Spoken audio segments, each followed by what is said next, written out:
السلام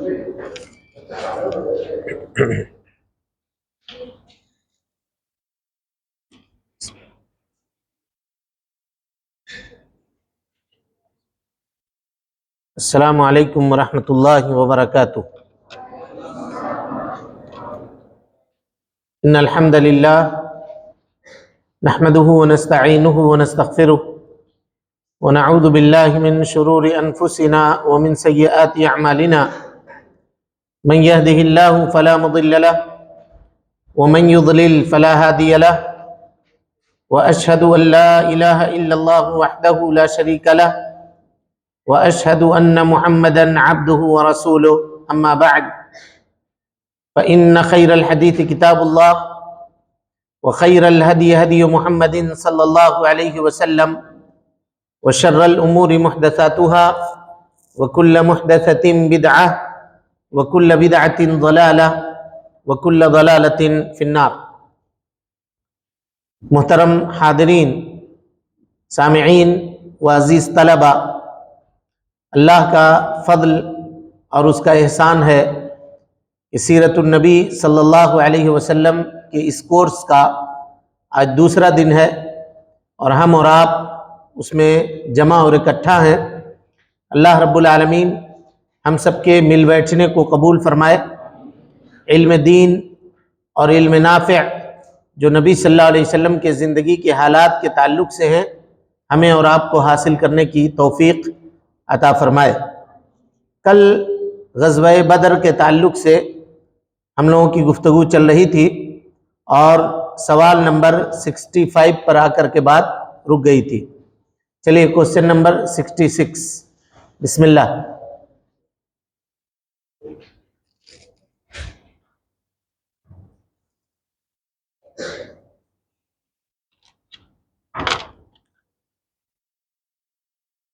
لڑائی میں مسلمان میں سے کتنے لوگ شہید ہوئے؟ بسم اللہ کرو، پہلے زور سے کرو۔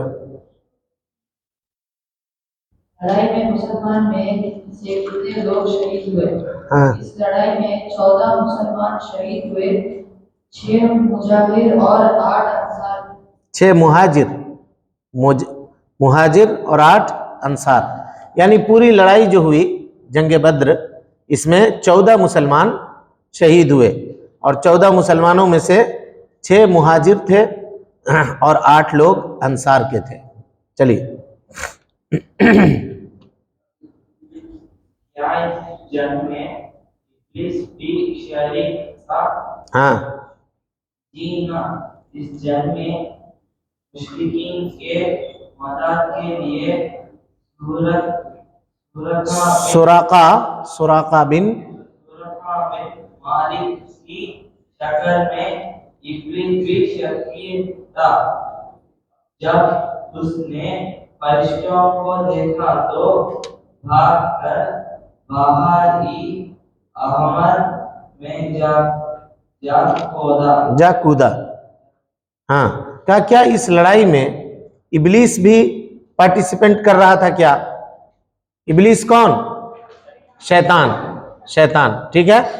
تو ہاں، شیطان جو تھا نا، یہ سراقہ ابن مالک ابن جعشم، مکے کے ایک آدمی ہیں، ان کی شکل میں یہ جنگ میں آیا تھا اور کافروں کو بھڑکا رہا تھا کہ تم لوگ لڑو، ہم تم لوگوں کے ساتھ ہیں، تم لوگ جیت جاؤ گے، اس طرح کی بات کر رہا تھا۔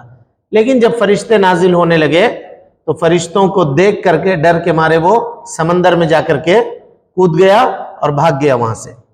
چلیے ابو جہل کو اس نے قتل کیا۔ ابو جہل کو معاذ اور معاذ دو بھائیوں نے قتل کیا۔ جی، ایک نے اس کا پاؤں کاٹ ڈالا اور دوسرے نے اسے سخت زخمی کر دیا۔ بعد میں عبداللہ بن مسعود رضی اللہ تعالیٰ عنہ نے اس کی گردن کاٹ دی۔ ہاں، اس جنگ میں دیکھیے ابو جہل جو اتنا بڑا سردار تھا، اس کو مارا کس نے؟ 2 چھوٹے بچوں نے مارا، ایک کا نام معاذ اور دوسرے کا نام معوذ۔ معوذ یہ نام تھا۔ ایک نے اس کے پیر کے اوپر مارا اور دوسرے نے اس کو زخمی کر دیا، بعد میں پھر اس کی گردن کاٹ دی گئی۔ چلیے عبداللہ بن مسعود نے اس کی گردن کاٹنے کے وقت اس سے کیا کہا اور اس نے کیا جواب دیا؟ ہاں، یعنی وہ زخمی تھا تو حضرت عبداللہ ابن مسعود رضی اللہ تعالیٰ عنہ جب اس کی گردن کاٹ رہے تھے تو دونوں میں کچھ بات چیت ہوئی. وہ بات چیت کیا ہوئی وہ بتا رہے ہیں. عبداللہ بن مسعود رضی اللہ تعالیٰ عنہ نے اس کی گردن کاٹتے وقت سے کہا اے اللہ کے دشمن آخر اللہ نے تجھے رسوا کر دیا. اس نے جواب دیا مجھے کہا کو رسوا کیا کیا جس شخص کو قتل کیا ہے اس سے اوپر بھی کوئی آدمی ہے. پھر بولا کاش مجھے کسانوں کے بجائے کسی اور نے قتل کیا ہوتا. کسانوں کے بجائے مطلب کسانوں سے مراد مدینہ والے، کسانوں سے مراد مدینہ والوں کے بجائے کوئی اور قتل کیا ہوتا. یعنی حضرت عبداللہ ابن مسعود نے اس کی گردن کاٹتے وقت اس سے کہا کہ اللہ کے دشمن اللہ رب العالمین نے تجھے رسوا کر دیا، ذلیل و رسوا کر دیا، یعنی تم مر گئے، اب ختم ہو گئے، تمہاری کہانی ختم ہوئی، تم نے بہت ستایا مسلمانوں کو، آج اس ستانے کا بدلہ تم کو مل گیا. تو اس نے یہ کہا، یعنی مرتے وقت بھی اس کی تکبر اور اس کا غرور کم نہیں ہوا. اس نے یہ کہا کہ کاش مجھ کو ان کسانوں کے یعنی مدینہ والوں کے علاوہ کوئی دوسرا قتل کیا ہوتا. یہ اس کے غرور اور تکبر کی علامت تھی. چلیے. جب نبی صلی اللہ علیہ وسلم کی خدمت میں اس کا سر لایا گیا تو آپ صلی اللہ علیہ وسلم نے کیا فرمایا؟ جب آپ صلی اللہ علیہ وسلم کی خدمت میں اس کا سر لایا گیا تو آپ صلی اللہ علیہ وسلم نے کہا اللہ بہت بڑا ہے، تمام تعریفیں اللہ کے لیے ہے جس نے اپنا وعدہ سچ کر دکھلایا، اپنے بندے کی مدد فرمائی اور تنہا سارے گروہوں کو شکست دے دی.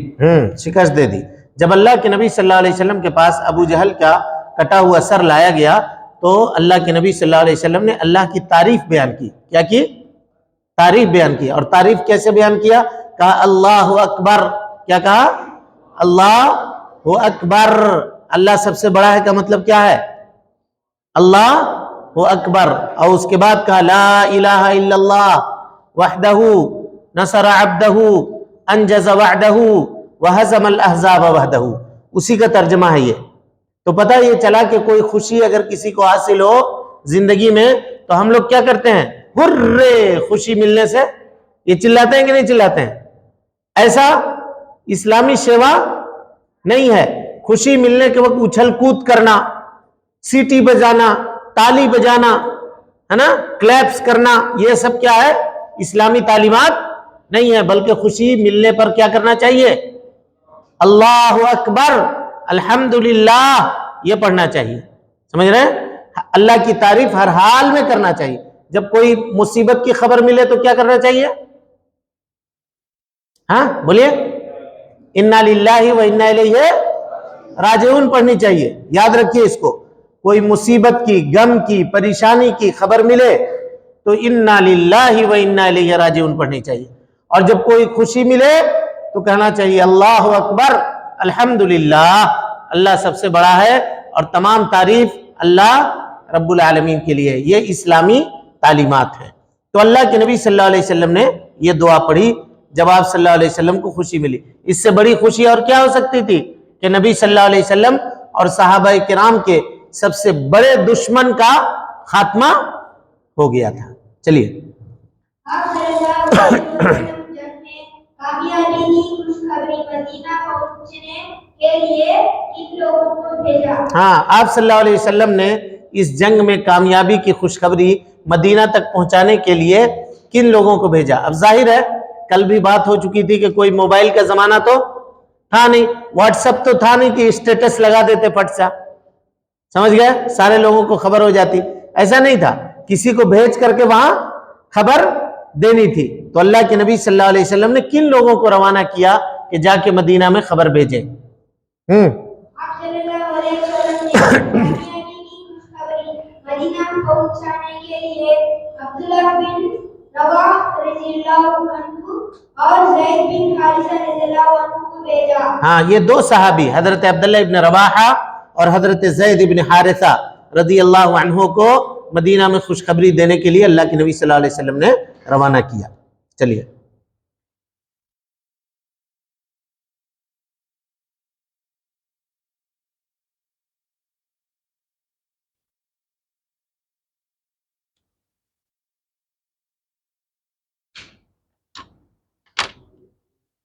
مال غنیمت کی تقسیم کا حکم کب نازل ہوا اور اس کے بعد آپ صلی اللہ علیہ وسلم نے کیا کیا مال غنیمت کس کو کہتے ہیں؟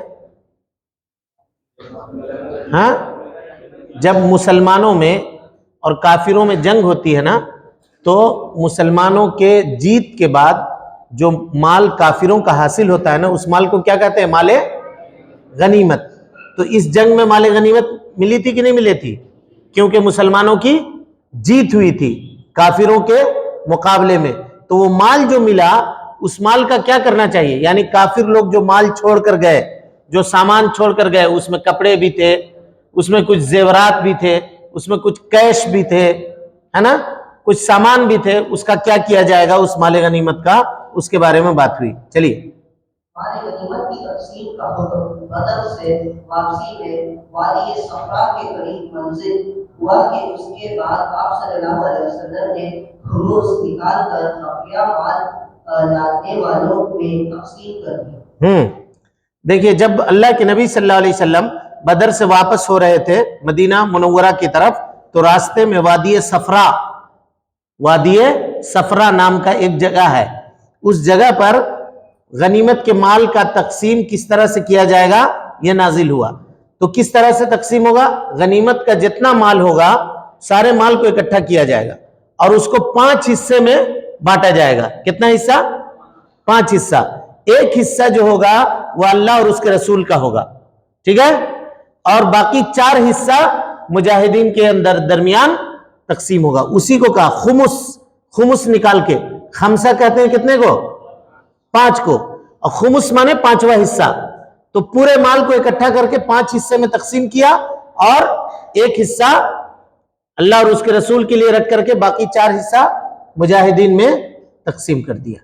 چلیے، لڑائی کے بعد آپ اب اگر اسی میں سوال آ جائے آپ سے کہ خمس کس کو کہتے ہیں تو کیا لکھیے گا؟ ہاں، مال غنیمت سے نکالا ہوا 5ویں حصے کو کیا کہتے ہیں؟ خمس کہتے ہیں۔ چلیے، لڑائی کے بعد آپ صلی اللہ علیہ وسلم نے بدر میں مزید کتنے دنوں تک قیام فرمایا؟ ہاں، جب لڑائی ختم ہو گئی تو اللہ کے نبی صلی اللہ علیہ وسلم فوراً بدر سے نکل کر نہیں آئے، بلکہ بدر میں آپ رکے رہے۔ کتنے دنوں تک رکے رہے؟ چلیے پڑھیے، اس کو پڑھیے۔ لڑائی کے بعد آپ صلی اللہ علیہ وسلم نے مزید 3 دن قیام فرمایا۔ بدر میں 3 دن تک آپ صلی اللہ علیہ وسلم ٹھہرے رہے، رکے رہے۔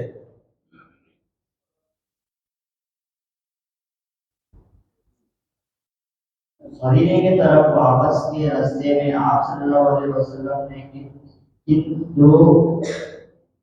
قیدیوں کو قتل کا حکم دیا؟ ہاں، اب بدر میں کتنے قیدی پکڑے گئے تھے؟ 70 قیدی۔ تو 70 قیدیوں کو جو پکڑ کر آپ صلی اللہ علیہ وسلم بدر سے مدینہ لے کر جا رہے تھے، تو راستے میں آپ نے 2 لوگوں کو قتل کرنے کا حکم دیا۔ 2 لوگوں کو قتل کرنے کا حکم دیا۔ وہ کون لوگ تھے دیکھیے، چلیے۔ آپ صلی اللہ علیہ وسلم نے ایک نضر بن حارث کی قتل کا حکم دیا، جس نے گردن حضرت علی رضی اللہ عنہ نے ماری، اور دوسرے عبیدہ بن ابی معوذ کی قتل کا حکم دیا، جس نے گردن قاسم بن ثابت انصاری رضی اللہ عنہ یا حضرت علی رضی اللہ عنہ نے ماری۔ ہاں، تو کہا 2 لوگوں کو، 2 مشرکوں میں سے 2 لوگوں کو قتل کرنے کا اللہ کے نبی صلی اللہ علیہ وسلم نے حکم دیا۔ ان میں سے پہلا آدمی کون تھا؟ نضر ابن حارث، جس کی گردن حضرت علی رضی اللہ تعالیٰ عنہ نے ماری، اور دوسرا شخص عقبہ ابن ابی معیط، کیا نام تھا؟ عقبہ ابن ابی معیط، اس کو قتل کرنے کا حکم دیا، جس کی گردن کس نے ماری؟ حضرت بولیے عاصم بن ثابت انصاری رضی اللہ تعالیٰ عنہ نے اس کی گردن ماری۔ چلیے، ٹھیک ہے۔ مدینے پہنچنے کے بعد آپ نے قیدیوں کے ساتھ کیا معاملہ فرمایا۔ ہاں، مدینہ پہنچنے کے بعد آپ نے قیدیوں کے بارے میں مشورہ کیا